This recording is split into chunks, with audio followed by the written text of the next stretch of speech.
नमस्कार साथियों।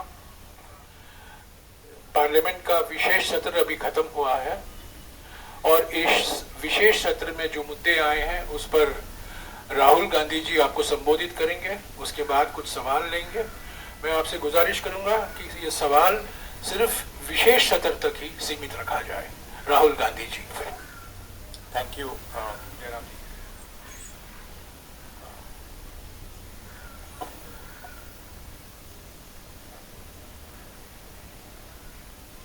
कुछ दिन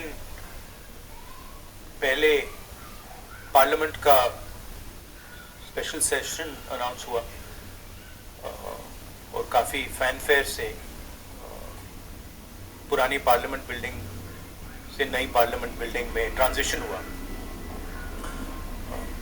वो अच्छी बात है और मेन फोकस स्पेशल सेशन का, पहले तो मालूम नहीं था ये स्पेशल सेशन क्यों हो रहा है, स्पेक्यूलेशन काफी हुआ और फिर पता लगा कि इसका मेन फोकस महिला आरक्षण है। उसके बाद महिला आरक्षण तो बड़ी अच्छी चीज है, उसके बाद ये दो क्लॉजेस, इसमें दो फुटनोट्स हमें मिले। एक की महिला आरक्षण करने से पहले, महिला आरक्षण देने से पहले हमें सेंसस करना पड़ेगा और दूसरा डिलिमिटेशन करना पड़ेगा और इन दोनों चीजों को करने के लिए बहुत साल लगेंगे। सच्चाई यह है कि महिला आरक्षण को आज किया जा सकता है। 33% आज जो सीट्स हैं लोकसभा में, विधानसभा में, वो महिलाओं को दी जा सकती है। कोई कॉम्प्लिकेटेड मामला नहीं है, मगर सरकार वो नहीं करना चाहती है। सरकार ने ये देश के सामने रख दिया है, मगर रियलिटी ये है कि ये इंप्लीमेंट आज से 10 साल बाद होगा। ये भी नहीं मालूम कि होगा या नहीं होगा। तो एक प्रकार से ये डिस्ट्रैक्शन टैक्टिक है, डाइवर्जन टैक्टिक है। डाइवर्जन किस चीज से हो रहा है? डाइवर्जन ओबीसी सेंसस से हो रहा है। मैंने पार्लियामेंट में सिर्फ एक इंस्टीट्यूशन के बारे में बात की, वो जो हिंदुस्तान की सरकार का सेंटर है, कोर है, जो हिंदुस्तान की सरकार को चलाता है, कैबिनेट सेक्रेटरी एंड सेक्रेटरीज। और उसमें मैंने एक छोटा सा सवाल पूछा। प्रधानमंत्री कहते हैं कि वो ओबीसी के लिए बहुत काम कर रहे हैं। अगर प्रधानमंत्री इतना काम कर रहे हैं तो 90 लोगों में से सिर्फ 3 लोग ओबीसी कम्युनिटी से क्यों हैं? पहला सवाल। दूसरा सवाल, मैंने यही एनालिसिस बजट को देख के की कि भैया पूरा हिंदुस्तान का बजट क्या है और ये जो ओबीसी ऑफिसर्स हैं ये इस बजट में से कितना कंट्रोल कर रहे हैं और क्या कंट्रोल कर रहे हैं। आदिवासी क्या कंट्रोल कर रहे हैं, दलित क्या कंट्रोल कर रहे हैं। ओबीसी हिंदुस्तान के 5% बजट को कंट्रोल कर रहा है, ओबीसी ऑफिसर्स। तो मुझे बात समझ नहीं आ रही है। प्रधानमंत्री हर रोज ओबीसी की बात करते हैं, ओबीसी प्राइड की बात करते हैं, मगर ओबीसी के लिए किया क्या? अब जब मैंने ये बात बोली, उनका रिस्पॉन्स बड़ा इंटरेस्टिंग है। वो कहते हैं कि लोकसभा में हमारा रिप्रेजेंटेशन है। लोकसभा में रिप्रेजेंटेशन का क्या लेना देना है? मैं कह रहा हूं कि बजट डिसीजन जो लेते हैं, जो बजट को ऑफिसर्स हैं, जो बजट को कंट्रोल करते हैं, 5% ओबीसी निर्णय ले रहे हैं। और मैंने सिर्फ यह सवाल पूछा, क्या हिंदुस्तान में ओबीसी की आबादी 5% है? यह मैं जानना चाहता हूं। अगर 5% है तो फिर वो ठीक है, उसको मैं एक्सेप्ट करने के लिए तैयार हूं। मगर अगर कोई 5% से ज्यादा है तो मुझे यह पता लगाना है, और एक बार मैं मन बना लेता हूं, मैं छोड़ता नहीं हूं, मुझे यह पता लगाना है ये ओबीसी हिंदुस्तान में कितने हैं, और जितने हैं उतनी भागीदारी इनको मिलनी चाहिए। अब आप किसी लोकसभा में किसी भी एमपी से पूछ लीजिए, लोकसभा को टेंपल ऑफ डेमोक्रेसी कहा जाता है। आप किसी भी बीजेपी के एमपी से पूछ लीजिए कि वो कोई डिसीजन लेता है, कोई कानून बनाता है, कोई कानून बनाने में भाग लेता है, किसी से भी पूछ लीजिए, बिल्कुल नहीं। ना कांग्रेस का एमपी इस लोकसभा में, ना बीजेपी का एमपी, ना कोई और इंडिया का एमपी कोई डिसीजन लेता है। मतलब एमपीज को जैसे मंदिर में मूर्ति होती है वैसे मूर्तियां बना रखी हैं, और ओबीसी की वहां पे मूर्तियां भर रखी है, मगर पावर बिल्कुल नहीं है, देश को चलाने में कोई भागीदारी नहीं है। यह सवाल मैंने उठाया है कि क्या, और हर ओबीसी युवा को यह समझना है कि क्या आपको इस देश को चलाने में भागीदारी मिलनी चाहिए, हां या ना। अगर मिलनी चाहिए तो क्या आपकी आबादी 5% है, हां या ना, यह सवाल है। और डिस्ट्रैक्शन इस बात से हो रहा है, बीजेपी को ये जो 2 पॉइंट्स हैं, महिला आरक्षण वाले, डिलिमिटेशन और सेंसस, इनको हटा देना चाहिए और एकदम महिलाओं को जो इज्जत मिलनी चाहिए, जो रिस्पेक्ट मिलनी चाहिए, जो भागीदारी होनी चाहिए, उनको एकदम वो कर दें। और कास्ट सेंसस का जो हमने डेटा निकाला था उसको पब्लिक कर दें, तो सारे हिंदुस्तान के ओबीसी युवाओं को पता लग जाए वो हैं कितने, और नया सेंसस कास्ट बेसिस पे करें। Thank you. और प्रधानमंत्री को अपने अगले भाषण में यह कहना है, यह समझाना है देश को कि हिंदुस्तान के सबसे जरूरी 90 अफसर जो हैं उनमें से सिर्फ 3 ओबीसी क्यों हैं, यह मेन सवाल है। और मैंने दलितों और आदिवासियों की बात ही नहीं की अभी। अंग्रेजी में कह देता हूं, the BJP came up with the idea of a special session. We appreciated that idea. With a lot of fanfare and pomp, we moved from the old building to the new building. The Prime Minister, in a very dramatic gesture, carried the Constitution of India from the old building to the new building. And he said that he is passing a very important law. And we agree with him. Women's reservation is a central step in the empowerment of the women of India, and it is a critical step.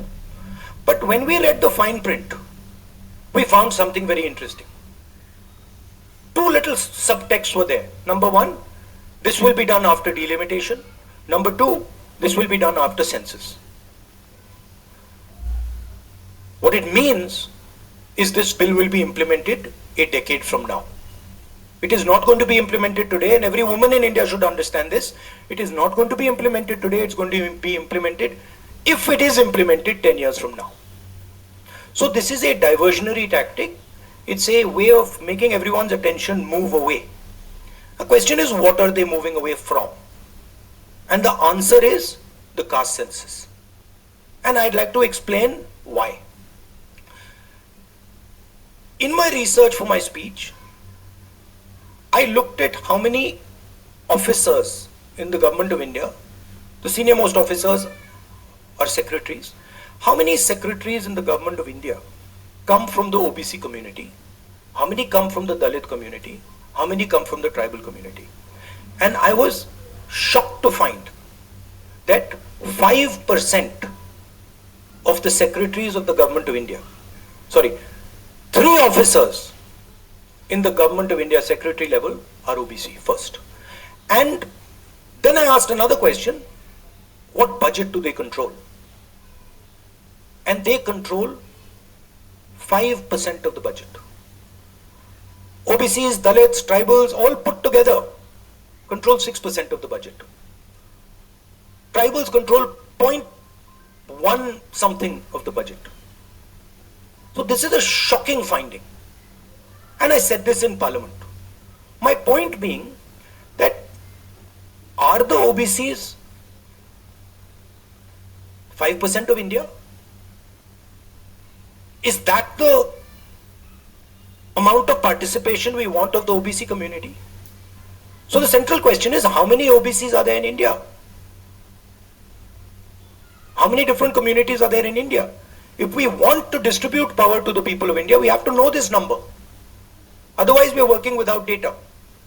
And so I placed this on the floor of the House and I said, look, please tell us how many OBCs. We have the data. I know, because the government of India has already done the census and all this data is available.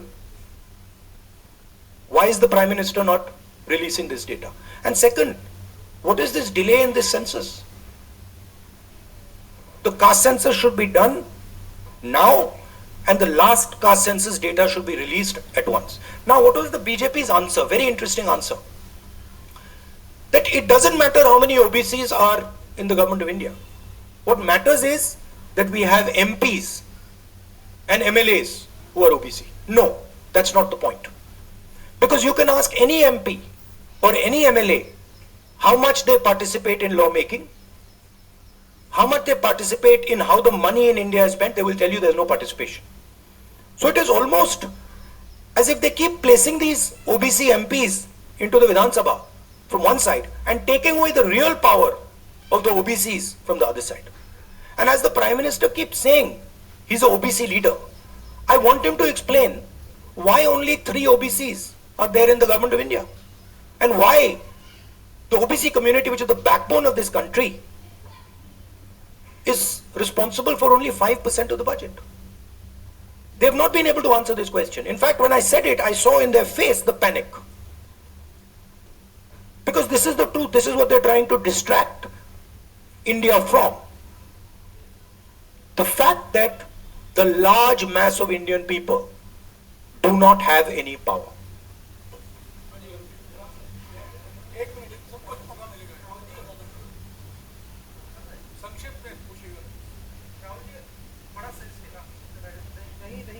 Hello Rahul ji, बहुत sensitive मुद्दा है ये reservation. आज से नहीं, जब से ये अस्तित्व में आया, आपने पेंडोरा बॉक्स एक तरह से उसको टच कर दिया।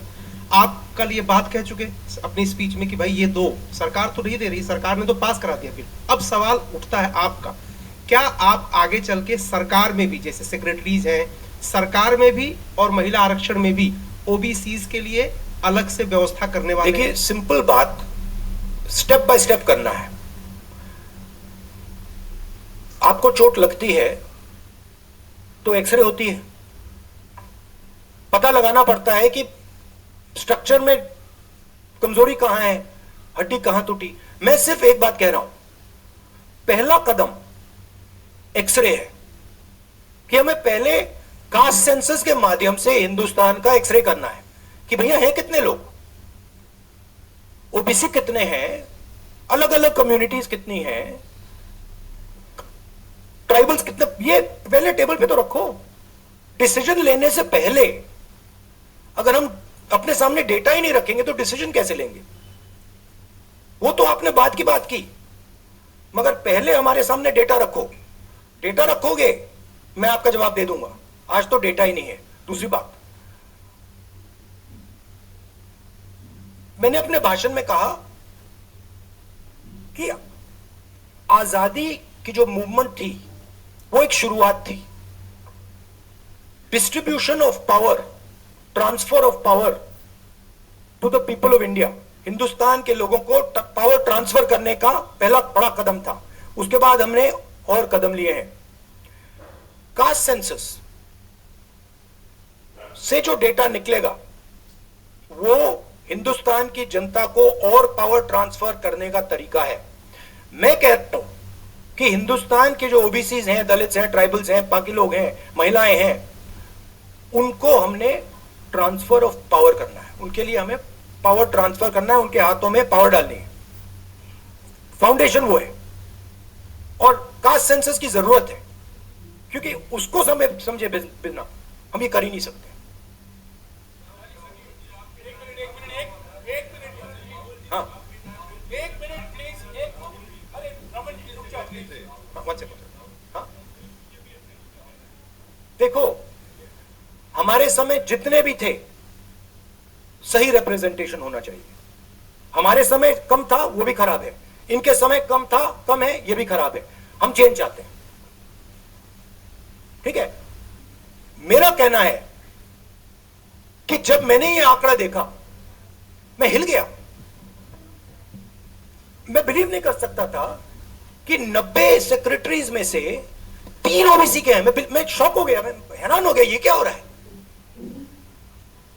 और इसको बदलना है। हिंदुस्तान के जो आम जनता है, गरीब जनता है, उनको पावर देनी है। Rahul ji, you just said that you want that the power should be transferred to women and OBCs and other backwards. You know, this is a form of transferring power. The Prime Minister has said that this bill will lead to an era of women-led development. Do you feel that in the present form, this bill will be able to achieve this goal? Considering that it is not being implemented now. The problem is the implementation. So what they have said is, we are placing a bill on the floor of the House, but we will implement it 10 years from now. What does that mean? That's like the Prime Minister saying, you know, we are going to place a bill on OBC caste census in the floor of the House, and we are going to do it in 30 years. What does it mean? Means nothing. So we agree with the bill. Remove these 2 clauses and make it happen today. And don't insult the intelligence of India's women, because India's women understand what you're doing.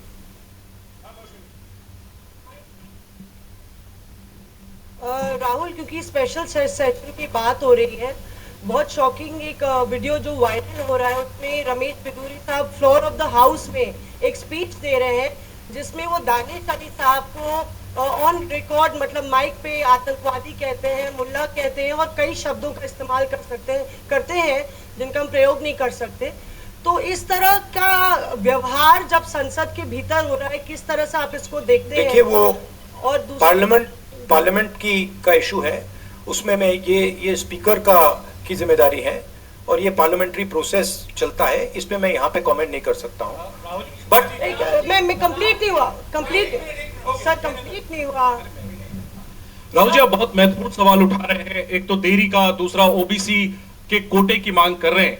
सवाल यह है कि 2010 में जब UPA के समय में bill आया था, तब अगर यही कोटा जो आज कांग्रेस मांग कर रही है अगर दे दिया होता तो ये कानून शायद 10 साल पहले बन जाता। तो ये जो आपसे सवाल पूछा जा रहा है कि आज आप कोटे की बात कर रहे हैं ओबीसी की, क्योंकि आप विपक्ष में, जब सत्ता पक्ष में आप बिल लेकर आए थे उस समय ओबीसी कोटा क्यों नहीं था, और क्या इसका आपको रिग्रेट है, अफसोस है कि उस समय ओबीसी कोटा नहीं दिया कांग्रेस ने? 100% रिग्रेट है, 100% रिग्रेट है। वो उस टाइम कर देना था और इसको हम करके ही छोड़ेंगे। Rahul ji, Mr. Gandhi, what has changed since 2010 to now that you have shifted your stance on OBC support? We have not shifted our stance. You're maybe not well informed. We are the party that did the caste census. We carried out an entire census getting caste data. We didn't release it at the time. There was a discussion, internal discussion. We should have released it at the time, and it should be released now. There is no change in our view on this. Yes, sir.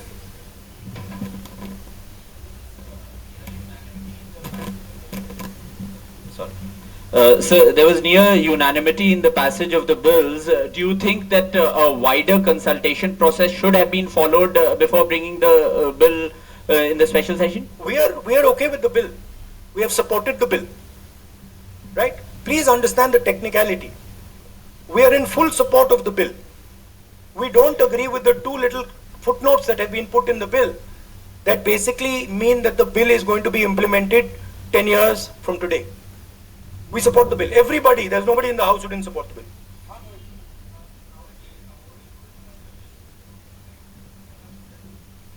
Rahul ji, मेरा सवाल ये है कि जब भी आप कोई issue उठाते हैं तो आप लोग खासतौर पे राहुल जी, आपके ऊपर, आपके परिवार के ऊपर और आपकी पुरानी सरकार के ऊपर पर्सनल अटैक किए जाते हैं, आप लोगों के ऊपर अटैक किया जाता है। आपने ओबीसी का मुद्दा उठाया, आप लोगों के ऊपर अटैक किया गया और उसके बाद आप बेबाकी से आपने बोला भी कि मैं रिग्रेट करता हूं कि हमारी सरकार में इसको शामिल कर लिया जाता तो बेहतर होता। आखिर सरकार की क्या मंशा है? 6 महीने के बाद लोकसभा चुनाव है, 5 राज्यों में विधानसभा चुनाव है, सरकार की क्या मंशा है कि ऐसे वक्त में बिल लाया गया, पास करा लिया गया, डिलिमिटेशन और परसिमन की कोई बात नहीं हुई?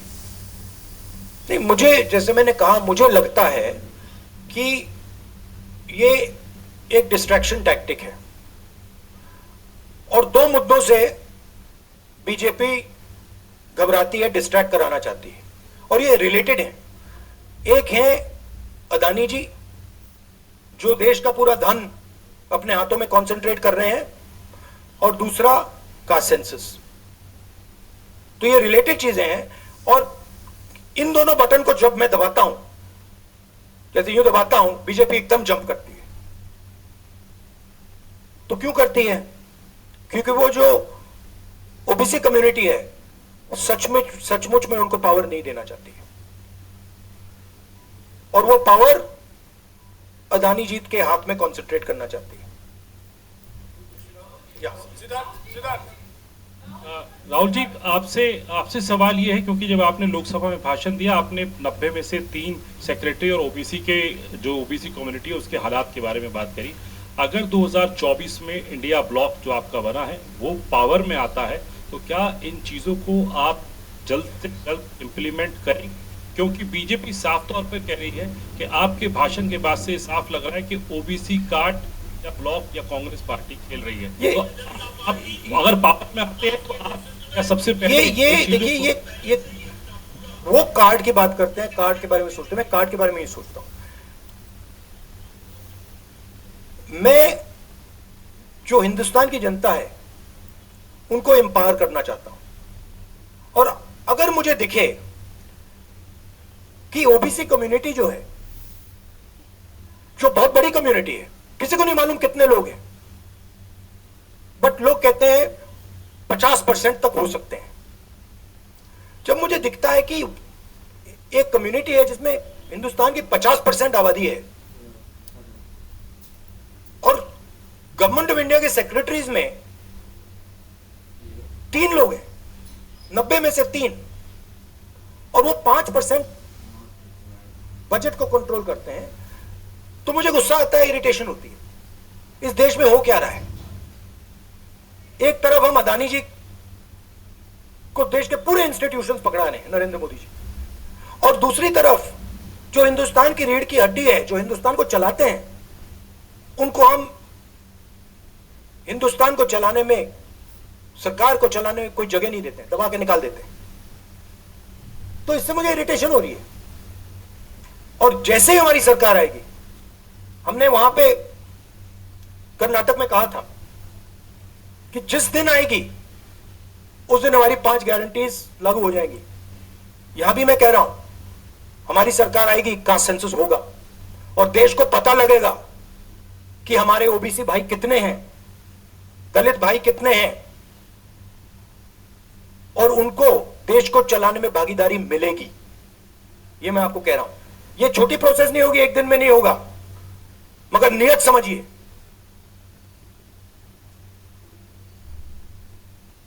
आप, नरेंद्र मोदी जी कहते हैं, अमित शाह जी ने कहा कि हमने ओबीसी को विधानसभा में, लोकसभा में डाला है। आप मुझे बता दीजिए कानून बनाने में, बजट में उनकी क्या भागीदारी है। पहले 50-60 साल पहले डिबेट्स होती थी, एमपीज का रोल होता था, एमपी कानून बनाते थे। हमारी पार्टी में भी एमपीज को हम रोल देते हैं, उनसे बातचीत करते हैं, नारेगा में इन्वॉल्व करते हैं। आप किसी भी बीजेपी के एमपी से पूछ लीजिए, विधानसभा में किसी भी स्टेट में पूछ लीजिए, सरकार चलाने में उनकी क्या भागीदारी है। जवाब देंगे हमारा कोई रोल नहीं है। ये जो मैंने मूर्ति की एनालॉजी आपको दी है, ये बीजेपी के एमपी ने मुझे लोकसभा, पुरानी बिल्डिंग में लोकसभा के बाहर बुलाया कि हमें यहां पे बैठा रखा है, हमारा फायदा उठा रहे हैं, हमारी कोई भागीदारी नहीं है सरकार को चलाने में। Thank you.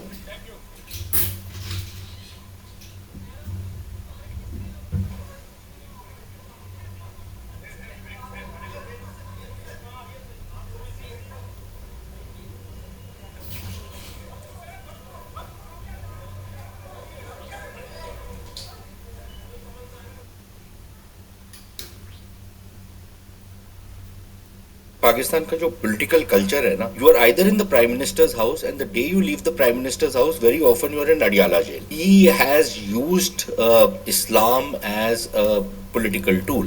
I would rather have a dumb guy like Imran than an intelligent guy or a cunning guy like Ziaul Haq. I don't see,